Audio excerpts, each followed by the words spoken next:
অমরনাথ, যেখানে ভগবান শিব তার পত্নী পার্বতীকে অমরত্বের কথা শুনিয়েছিলেন, যে গুহায় আজও প্রতি বছর প্রাকৃতিকভাবে বাবা মহাদেবের বরফের মূর্তি গঠিত হয় এবং গলে যায়, যেটি বাবা বরফানি নামে পরিচিত।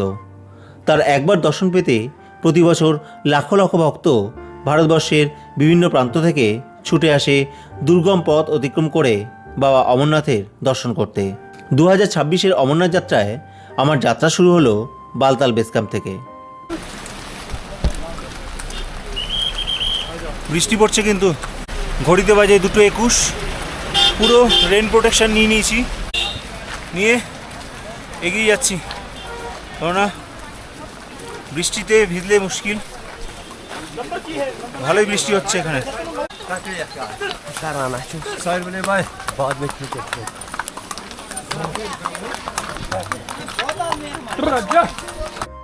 বাড়ি থেকে কন্টেন্ট ধরে কিভাবে বালতাল পৌঁছালাম এবং কোথায় থাকলাম, তাছাড়া RFID কার্ড কোথায় বানালাম, তার বিস্তারিত বিবরণ দেব আগামী পর্বগুলিতে। তবে 7ই জুলাই বালতাল পৌঁছে টেন্ট নেওয়ার পর পনিওয়ালাদের সঙ্গে দরদাম করে পর্চি করিয়ে রেখেছিলাম। এই অবস্থা, পুরো বৃষ্টি হচ্ছে। এখন যদিও বৃষ্টিটা কমে গেছে, কিন্তু লাইনে দাঁড়িয়ে গেছি। ওই যে দেখুন সামনে লাইন, সবাই লাইনে যাচ্ছে। এখানেই RFID কার্ড দেখিয়ে এন্ট্রি করতে হবে।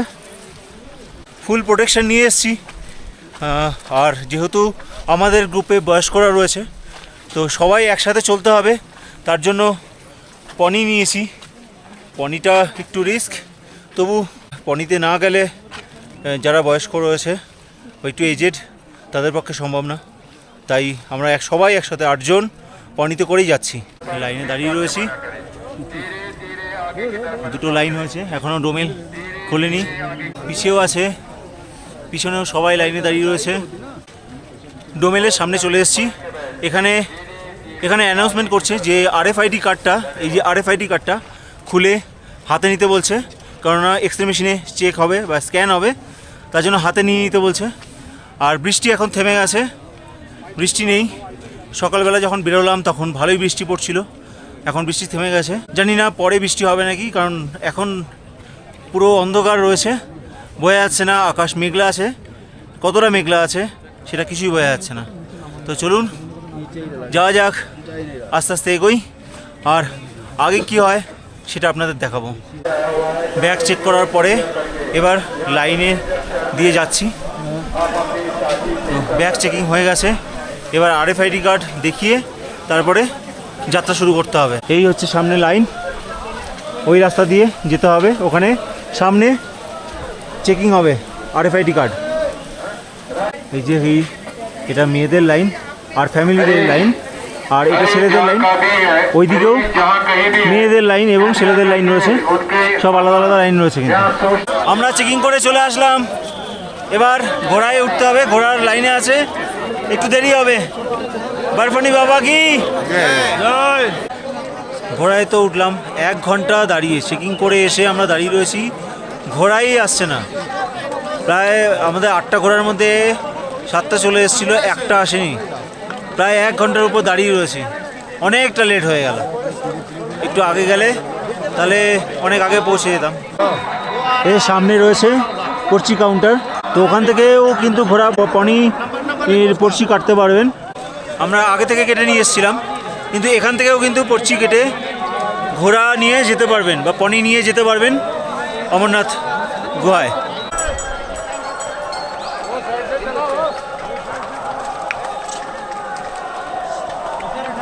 যাত্রা শুরু কখন করবেন এই পরামর্শ যদি আমার কাছে চান, তবে আমি বলবো আপনারা অবশ্যই ভোরবেলা 2টো থেকে 2:30-এর মধ্যে বালতাল বেস ক্যাম্পের ডোমেইল, অর্থাৎ যেখানে ব্যাগ এবং RFID কার্ড চেকিং হয়, তার কাছে পৌঁছে যান। না হলে লাইনের ভিড়ে আপনার যাত্রা শুরু হতে বিলম্ব হতে পারে। আর ডোমেইল খোলে ভোর 3টে থেকে এবং খোলা থাকে সকাল 9টা পর্যন্ত। সকালে 1টায় উঠেছি, ঘুমাতে গেছি 10:30 নাগাদ।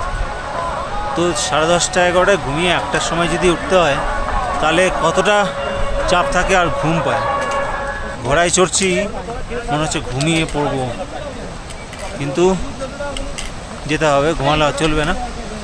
এই দেখুন সিন্ধু নদীর ঝর্ণা কি সুন্দর বয়ে আসছে, দারুণ লাগছে, কিন্তু জলের ব্যাপক আওয়াজ, দারুণ আওয়াজ।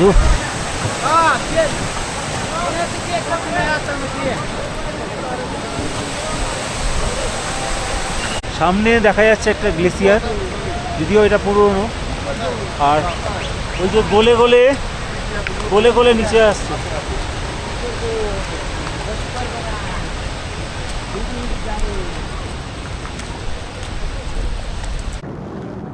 এদিক দিয়ে ঘোড়া আসছে, এদিক দিয়ে সব লোকেরা হেঁটে আসছে, তীর্থযাত্রীরা হেঁটে আসছে। আর এটা হচ্ছে আমার ঘোড়ার চালক। যেমন লেখা রয়েছে স্লাইড ফোন এরিয়া, মানে এখান থেকে পাথরের স্খলন হয়। ওই রাস্তা দিয়ে সবাই যাচ্ছে, পালকিতে করে, পায়ে হেঁটে, আমাদের মতন পনিতে। এখন একটু ঠান্ডা লাগছে, যদি হাঁটতাম, হেঁটে যেতাম, তাহলে কিন্তু ঠান্ডা লাগতো না। প্রচণ্ড খড়াই রাস্তা, প্রচণ্ড খড়াই। সামনে লেখাই ছিল যে স্টিপ রোড অ্যাহেড, আর উপর দিয়ে সিন্ধু নদীর ঝর্ণা বয়ে আসছে, দারুণ লাগছে দেখতে। আর এখান দিয়ে সবাই যাচ্ছে তীর্থযাত্রীরা। খুব বেশি বর্ষা হলে এই তীর্থযাত্রা বন্ধ করে দেয়, কেননা এই যে ল্যান্ডস্লাইড হওয়ার সম্ভাবনা রয়েছে এই অঞ্চলে, তাই এটা বন্ধ থাকে। আবার যখন বৃষ্টি কমে যায় তখন আবার যাত্রা শুরু হয়। সামনে আগে আরও খাড়াই রাস্তা, নদীর ঝর্ণাটা তো ভালো লাগছে, সিন্ধু নদীর ঝর্ণা, কিন্তু সামনে খাড়াই রাস্তা, আর হচ্ছে রাস্তায় কাদা ভর্তি, কারণ বৃষ্টি হয়েছে। ঘোড়া যাচ্ছে, মানুষ যাচ্ছে, সব কাদা, দেখুন কীরকম কাদা রয়েছে, পুরো কাদা কাদা হয়ে রয়েছে।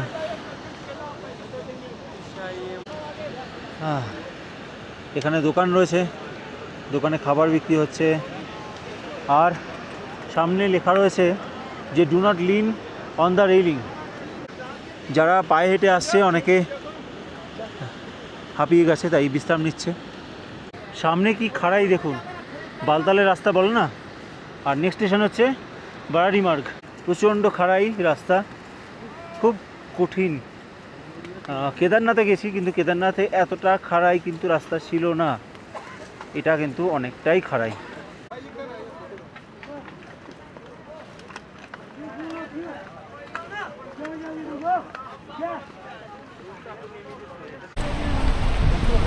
ওরে ভাই, কত উঁচুতে যেতে হবে।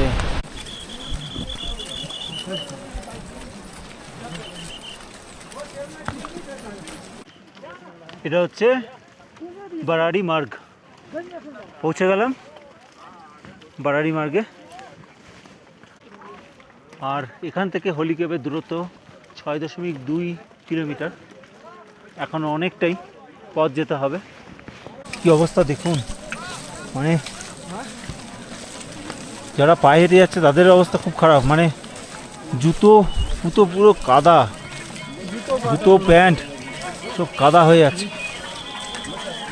মারাত্মক অবস্থা এই রাস্তা দেখুন। আর কতটা চড়াই, এতটা চড়াই চড়তে হওয়া খুব কষ্টের, তাও অনেকেই হেঁটে হেঁটে যাচ্ছে। আমরা পনি করেছি এই জন্যই যে আমাদের সাথে বয়স্ক ব্যক্তি রয়েছে, সিনিয়র রয়েছে আমাদের সাথে, তাই জন্য একসাথে যাব, একসাথে পৌঁছাবো বলেই পনি করা হয়েছে। নাহলে আমরাও 3-4 জন হেঁটেই যেতাম। কিন্তু যা অবস্থা, মানে হেঁটে গেলে পায়ের অবস্থা, জুতোর অবস্থা পুরো খারাপ হয়ে যেত। আর এবার তো হেলিকপ্টার বন্ধ, নো ফ্লাই জোন করে দিয়েছে, তাতে সবাই যারা হেলিকপ্টারে যেত তারা এবার পনিতে যাচ্ছে। খুবই কষ্টকর এই জার্নি। রাস্তা দেখো, রাস্তা কাদায় ভর্তি। সকালবেলা বৃষ্টি হয়েছে, গতকাল বৃষ্টি হয়েছে, আর তাতেই দেখো কি অবস্থা।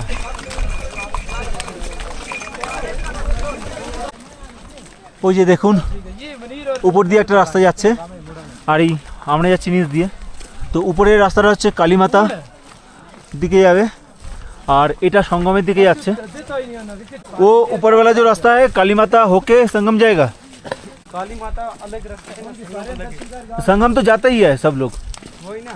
हाँ वो क्या पैदल रास्ता है, काली माता वाला रास्ता। हैं, ये हो गया संगम वाला रास्ता, ये आगे जाके पहलगाम वाले रास्ते से मिलेगा। पहलगाम वाला रास्ता मिलेगा, ऊपर वाला रास्ता नहीं मिलेगा, ऊपर वाला रास्ता मिलेगा बराबर गुफा। गुफा में मिलेगा। তো এখন আমরা সঙ্গমের রাস্তা ধরলাম, নিচে দিয়ে যাবে। আর শুনতেই পারলেন যে ঘোড়া নিয়ে যাচ্ছে বা পনি যে চালক, সে আমাকে বলল যে উপরে যে রাস্তাটা হচ্ছে কালীমাতা রাস্তা, আর আমরা যে রাস্তা দিয়ে যাচ্ছি এই ঘোড়ার রাস্তাটা, সেটা গিয়ে সঙ্গমে মিশবে। যেই সঙ্গমে পঞ্চতরণী থেকে যে রাস্তাটা আসে, যেটা পেহেলগাঁও থেকে হয়ে পঞ্চতরণী হয়ে আসে, সেই রাস্তার সঙ্গে মিশবে সঙ্গমে, মিশে একসাথে যাবে। তারপরে গুফার দিকে যখন যাবে, সেই গুফার কাছে ওই উপরে যে পায়ে হাঁটা রাস্তা সেইটা মিশবে। দেখুন কীরকম দৃশ্য, উপরে পাহাড়ে মেঘ জমা রয়েছে, দৃশ্য তো খুব সুন্দর, কিন্তু রাস্তার অবস্থা দেখুন, ঘোড়ার রাস্তা কি অবস্থা। উপর থেকে একটা ঝর্ণা নেমে আসছে, দেখুন এই দেখুন ওয়াটারফলটা, উপরে যে রাস্তাটা পায়ে হাঁটার রাস্তা, আর ঝর্ণাটা সুন্দর বয়ে আসছে।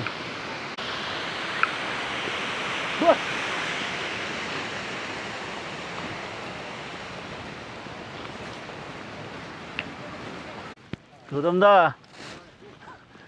কিরকম লাগছে?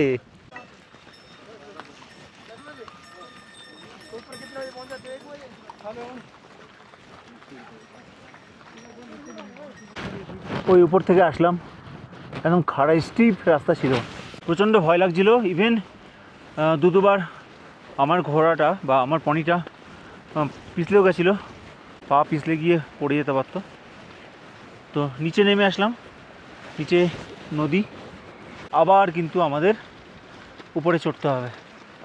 আর রাস্তায় কাদা দেখুন কি অবস্থা। এটা হচ্ছে সঙ্গম ডাউন। ওই নিচে নেমে আসলাম, তারপরে একটু উপরে উঠেই হচ্ছে আর্মি বেস ক্যাম্প রয়েছে, হেলিপ্যাডও রয়েছে।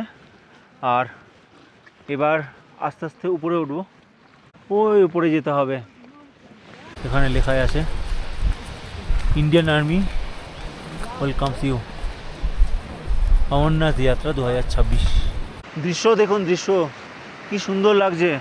রাস্তার অবস্থা যাই হোক না কেন, প্রাকৃতিক দৃশ্য দেখলে মন খুশি হয়ে যাবেই যাবে। ওই যে দূরে সঙ্গম, দুটো নদী মিশছে, ওই যে নিচে সঙ্গম, ওই যে দেখা যাচ্ছে, এটা গিয়ে যাচ্ছে, আর ওই দিক থেকে নদীটায় বা ঝর্ণাটা এসে মিশছে, এটাকে সঙ্গম বলছে। ঘোড়ার কানে দেখুন ট্যাগ লাগানো রয়েছে, গভর্নমেন্টের ট্যাগ, ইন্ডিয়ান গভর্নমেন্ট।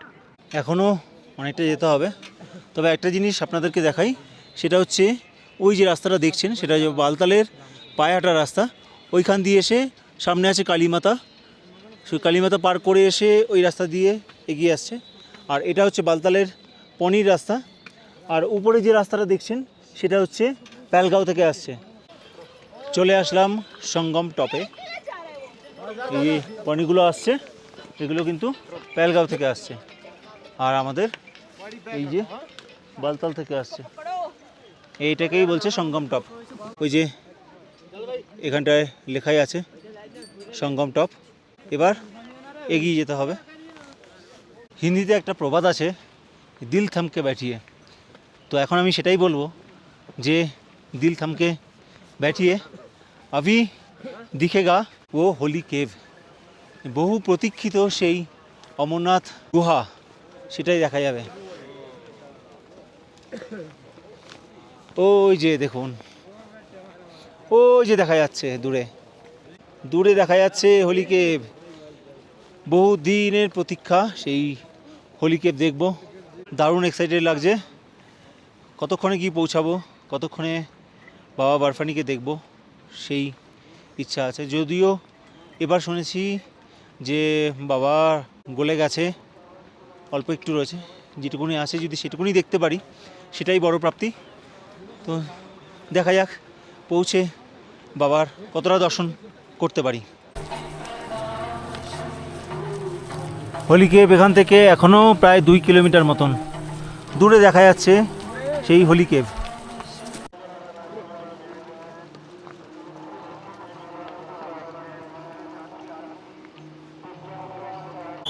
অবশেষে পৌঁছে গেলাম বাবা বরফানি দর্শনের কাছে, সেই কেভ।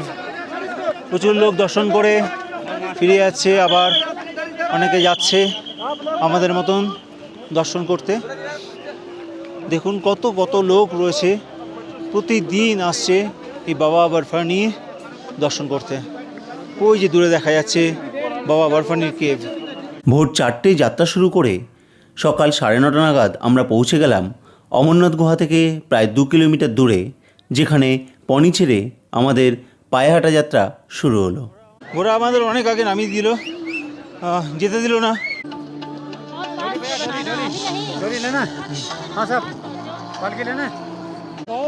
এখান থেকে সবাই বলছে ডলি নিতে বা পালকি নিতে। পালকি একদম গুহা পর্যন্ত যায়। এই যে ক্লকরুমে ভিড় দেখেছো? যদি আপনারা গ্রুপে আসেন তাহলে ক্লকরুমে ঝামেলা এড়িয়ে মালপত্র নিজেদের কাছে রেখেই এক এক করে দেখে আসতে পারেন অমরনাথ গুহা।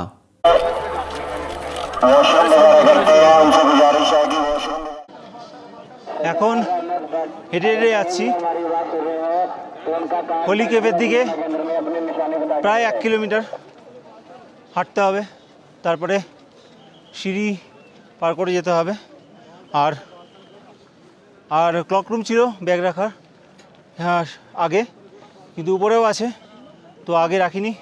চলে আসলাম অমরনাথ গুহার কাছে। তো ওখান দিয়ে প্রবেশ করতে হবে, আর ক্লকরুমে লাগেজ রেখে, আর এখানে মোবাইল কাউন্টার আছে সেখানে রেখে তারপরে প্রবেশ করব। তো চলুন, আর ভিডিও করা যাবে না ভিতরে, কেননা ভিতরের ভিডিও অ্যালাউ নেই, তাই যেতে হবে, দেখে আসতে হবে। দেখে এসে আপনাদের জানাচ্ছি।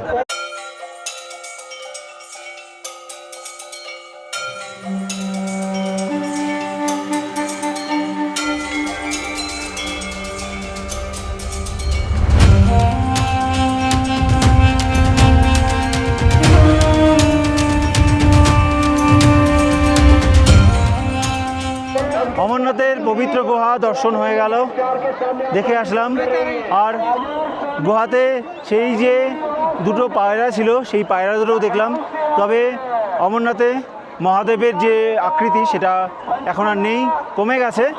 আর হচ্ছে পার্বতীর কিছুটা আকৃতি রয়েছে বরফের। তো যতখানি পারলাম দেখলাম, কেননা এবছরে ভালো হয়নি মহাদেবের আকৃতি, তার জন্য মানে শুরুর 2-3 দিনের মধ্যেই বাবা গলে গেছিলো। তো খুব ভালো দেখলাম, দর্শন করলাম বাবা বরফানির। আর দেখুন ক্লকরুমে কী ভিড় আছে, প্রচুর ভিড়। এখন বাজে 2:30, তো সব কিছু নিয়ে এবার বেরোতে হবে। তো তাড়াতাড়ি বেরিয়ে যাই।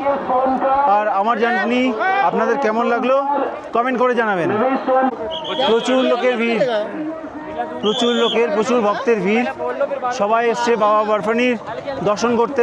আপনার দর্শন হয়ে গেল? তো দেখতেই পাচ্ছেন কত লোকজন এসছে, কত ভক্তরা এসছে এই বাবা বরফানি দর্শন করতে। তবে এখন কিন্তু আকাশের অবস্থা ভালো না, মনে হচ্ছে যে বৃষ্টি হতে পারে। দর্শন করে আমরা আবার ফেরার জন্য রওনা দিলাম। এখান থেকে ঘোড়া বালতাল বা পঞ্চতরণী যায়। বালতাল হয়ে অমরনাথ পৌঁছালেও আমরা ফিরেছিলাম পেহেলগাঁও হয়ে, তাই হোলি কেভ থেকে আবার পনি করে নিয়েছিলাম পঞ্চতরণীর উদ্দেশ্যে, যার ভাড়া পড়েছিল জনপ্রতি 600 টাকা। আর পনির পিঠেতে চড়ে উপভোগ করতে লাগলাম ফিরতি পথের অপরূপ সৌন্দর্য, যা নিজের চোখে না দেখলে হয়তো বিশ্বাসই করতে পারতাম না। তবে চোখের তৃষ্ণা মেটাতে গিয়ে যখন গলার তৃষ্ণা প্রকট হলো, তখন পথের ধারে দোকানির কাছ থেকে ঠান্ডা পানীয় কিনে সকলে তৃষ্ণা নিবারণ করলাম। তো আমি একটা লেবু পানি নিলাম, লেবু পানি, আর इसको ডিউ দিয়া।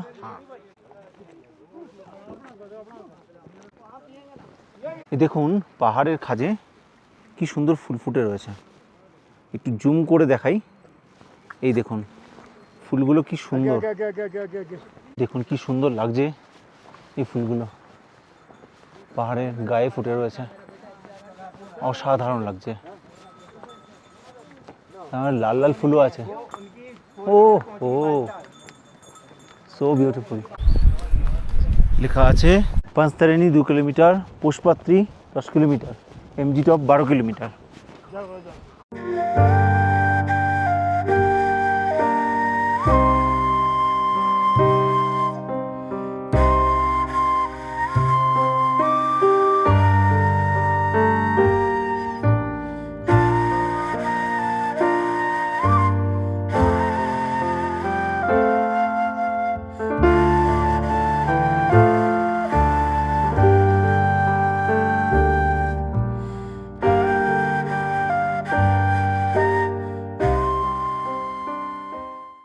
ঘোড়ার যে মালিক বা ঘোড়া যে চালাচ্ছে সে বলল যে এই নদীটার নাম পঞ্চতরণী, আর এই নদীর নাম অনুসারে এই জায়গার নাম হয়েছে পঞ্চতারণী। তো খুব সুন্দর লাগছে, আর শুধু নদী না, পাহাড়ের উপরে বরফটাও কিন্তু খুব সুন্দর।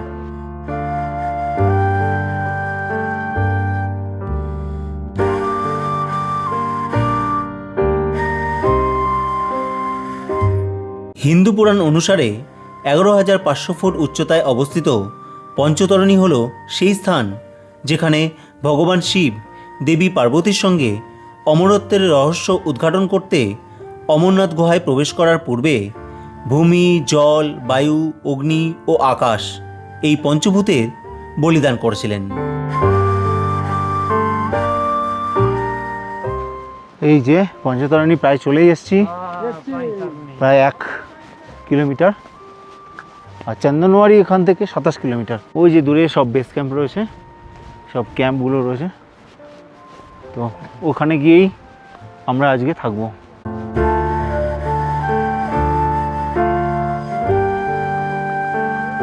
এটা পঞ্চতরণী প্রিপেড পনি কাউন্টার। পঞ্চতরণী প্রবেশ করেই আমরা ভান্ডারা থেকে চা, ফুচকা, লিট্টি ইত্যাদি দিয়ে বিকেলের জলযোগটা সেরে নিলাম।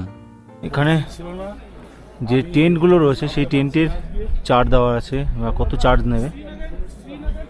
Floor accommodation with কোয়েল্ট mattress, blanket and pillow or sleeping bag with 1 blanket and pillow 750 টাকা। আর হচ্ছে যদি অ্যাকোমোডেশন উইথ বেড কট, যদি খাট হয় তাহলে তার ভাড়া হচ্ছে 850 টাকা।